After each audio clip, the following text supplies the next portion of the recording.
Well, hey there, everybody. What's up out there in YouTube world? Thanks for joining us today here at Not By Sight.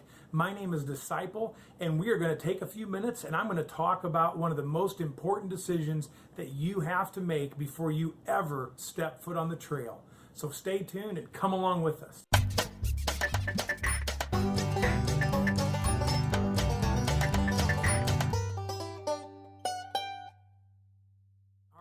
Today we're going to talk about footwear and why I suggest that you do not buy Altra Lone Peak 3.5 shoes. Now let me explain. Altra Lone Peak 3.0s are my favorite shoe, favorite thing I've ever put on my feet, but I'm going to recommend that you don't buy them. Now, first, let me give you a disclaimer. I am not a doctor, okay? I am not a foot specialist. I'm not a podiatrist.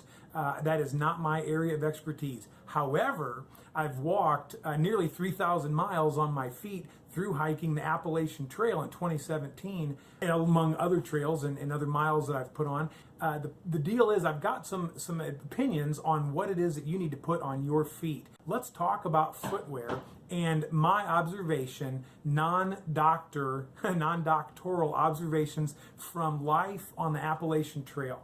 Now, one of the most popular shoes out there on the AT, and let me add, rightfully so, are Altra Lone Peaks. Now, these happen to be the 3.5 model. Last year when I was hiking, they weren't available, so I was hiking in the 3.0s. These are one of the most popular shoes out there on the trail. Now, as you might know, 80% of the people that start a thru hike on the AT drop out. There's a million reasons why only 20% are successful on their thru hike, but one of the main reasons people quit hiking is foot pain. Foot pain, foot problems, and injuries that are somehow connected to walking mile after mile, 10, 15, up to 20, 25 miles a day, day in, day out, month after month, week after week. So those add up to causing problems, especially at the beginning of a long trail like the Appalachian Trail. People come to the trail with way too much gear and not enough experience. And they hear all these thru hikers that love shoes like these fairly minimalistic Altra Lone Peaks. So they go to the store, they buy those lightweight shoes along with their great big, Osprey or Gregory or Deuter backpacks. They've got, their old tent they've had for a long time. They've got a great big heavy sleeping bag, way too much food, way too much water, a big pot, big stove, all this extra weight, all kinds of gear that they don't actually need. Then they hit the trail and they realize, wait a minute, this trail is made up of mountains and they're going up and down mountains. A lot of people come from office jobs. They've been sitting on the couch, not physically fit, maybe have a few extra pounds on their body that they're carrying, plus this now 30, 35, 40, 50, 60 pound backpack that they're carrying that they're not used to carrying, and walking up and down these mountains. And so inevitably stuff begins to hurt and hurt badly. Injuries result. And so people carrying extra weight on their body and extra weight on their backpack should not wear a minimalistic shoe like the Altra Lone Peak. This is not designed for carrying huge amounts of weight. So I recommend that you do not buy these shoes until you start getting into better hiking shape, get your trail legs under you, and also get your pack weight down. Begin to understand what you need and what you don't need. Begin to understand the kind of miles that you're able to do each day so that you can logically get the right amount of food to get to the next town, the next resupply point, only carrying enough food to get there, plus an extra, Cliff Bar or two, so that if you have to spend an extra day, you can, but don't carry extra food and don't carry extra water. Eliminate those big journals. Use your cell phone for your iPod, your camera, use it for your navigation. Use your phone so you've got one piece of gear. Don't carry a 20,000 milliamp battery pack if you don't need it. Get the smallest amount of stuff that you can possibly get away with. So once you get dialed in, once you get some miles down, once you get your body in shape, then a shoe like the Lone Peak may be the perfect shoe for you. So let me give you my recommendation for footwear. First of all, everybody's feet are different. No two feet are the same. No body shape is the same. No stride is the same. So everybody needs to determine what footwear works for you individually. What works for me, what works for my buddy Cur Dog may not work for you. It might be the perfect shoe for me and exactly the polar opposite wrong shoe for you. So you can't take mine or anybody's advice on which shoe you need. You have to find which one works for you. Knowing and understanding that, let's talk about what I do recommend. I do recommend starting out the trail with something with some support. Now, I started my Appalachian Trail through hike with, this is an Oboz Traverse. Now, I want to say I do not recommend under any circumstances waterproof shoes. Now, aside from like winter hiking in extreme conditions with lots and lots of snow, there may be a place for a waterproof shoe, but in normal hiking conditions, never wear waterproof shoes. It's a fallacy. There's no such thing as waterproof. The water's going to come in the top. It's going to run down your legs. You're going to step in puddles, and a waterproof shoe will stay full of water for days. You can dump it out. It takes forever to dry. One of the advantages of a lightweight trail runner like this is it dries super quick. All right, back to what I think you should wear.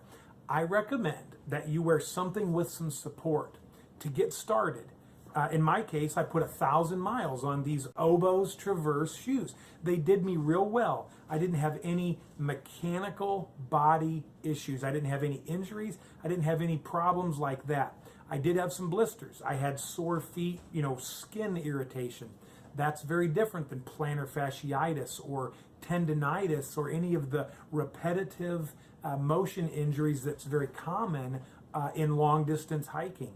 So I didn't have any of those issues, and I think it was because a sturdy, structurally intact shoe like this got me to the point that I could then wear something very minimal like this and even go without blisters or anything anymore. But I think if I had started in this being 30 pounds or so overweight and carrying a heavier pack, I think if I'd started in this, I may not have been able to finish. Something may have crept up that stopped me. So I'm not necessarily promoting the Oboz, although they have a killer guarantee for thru hikers. You buy one pair, and they will give you 2 more pair on your thru hike to replace the ones that you originally bought. You can't hardly beat that. Oboz makes a great product, and they really stand behind them. So I definitely recommend to check them out. But again, they have to fit your feet. One of the great things about an Oboz too, just FYI, is they give you a high quality killer insole. I mean, look at that. That is a great insole, nearly as good as a green super feet. So nearly. And they just come factory in the shoes, and they'll send you more insoles as the insoles wear out. Great lug and great traction in these shoes. So these definitely, I got blisters, bad.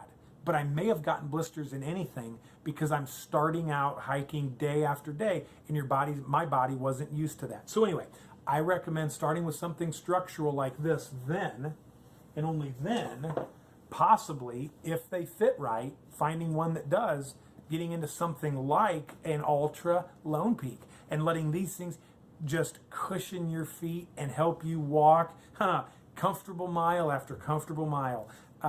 They don't hold up nearly as long as a structural shoe like the Oboz, but I would try to replace mine between 300 and 400 miles because otherwise they just started to break down, and I walk on the balls of my feet, and I would wear the tread out in this area, and then I'd start to slip and slide around. So I found it was easier to just replace them after 300 to 400 miles and just go with a new pair. When you're hiking a long trail, you don't want to abuse your feet, and don't try to set some record by seeing how long you can go in your current hiking shoes. That's dumb. That's a big mistake I saw lots and lots of people making. Was, oh, I got 700, I got 800, well, I got 900 miles out of my shoes and my feet were killing me. Don't do it. Spend the $120 and get yourself a new pair of shoes more often, and your feet will thank you, and you'll be more likely to complete a successful hike.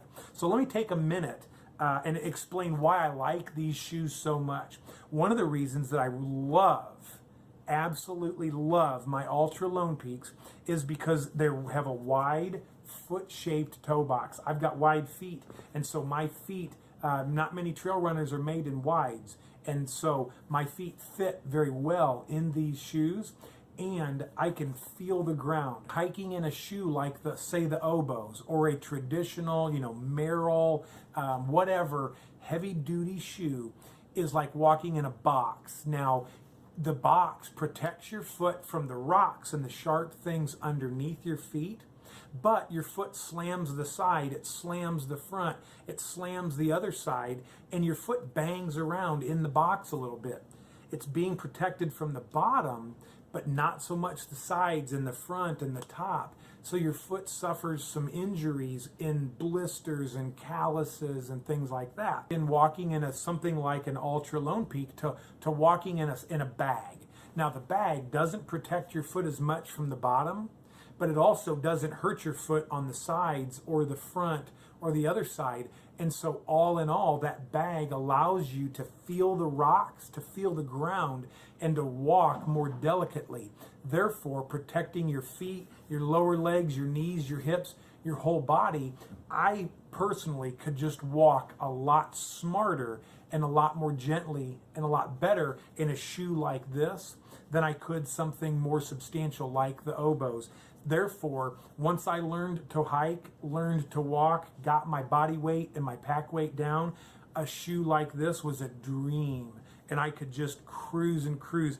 And I basically never got another blister, never had another problem once I started wearing these Altra Lone Peaks. So I like the wide toe box. I don't know why more manufacturers don't make shoes like that. I love the zero drop. Now you'll have to do some more research. This isn't going to be a video where I explain all about the mechanics of shoes, but basically your heel is the same height as your toe, so you're walking more level. Traditional shoes raise your heel where you're walking at an angle. So there's a lot of controversy about that. I'm a huge believer in the zero drop. In fact, I'm such a believer, my everyday shoes that I wear are right here. Every day I just wear some Lone Peaks. I also have the Torin for my running shoes. Zero drop, the Ultra Torins. They're very similar. Nice and cushiony, minimalistic. You can feel the ground. You can run smart with the right form. I love love Ultra shoes. I love the zero drop. I think it helps us walk more naturally, which helps us then protect the rest of our body as we hike many, many miles. Good traction, good durability, great breathability. They dry out extremely quickly. They're very comfortable and gentle on your foot all around. You can slip them on and slip them off. You can walk through water. The water drains right out. And if you just keep walking, pretty soon they'll be mostly dry. They've got a gator trap here they give you. You can Velcro on a gator. You can strap it to the front here. They give you a little D-ring. I personally don't wear gaiters, so this stuff doesn't matter to me. Great tab to pull the shoe on with. Very minimal insole, virtually nothing there. The idea for these shoes is minimal, minimalistic. You can feel the ground and walk smartly because of it. So hopefully that helps you decide not to buy Altra Lone Peaks until you're ready. If you're overweight, carrying a heavy pack, I don't recommend starting out in these shoes. I think later on they may be the best thing you ever put on your foot. But to start with, I definitely recommend something with some more structure. Hopefully that's giving you something to think about, maybe a little bit of a different angle than some of the other videos out there where people just blindly recommend one shoe or another.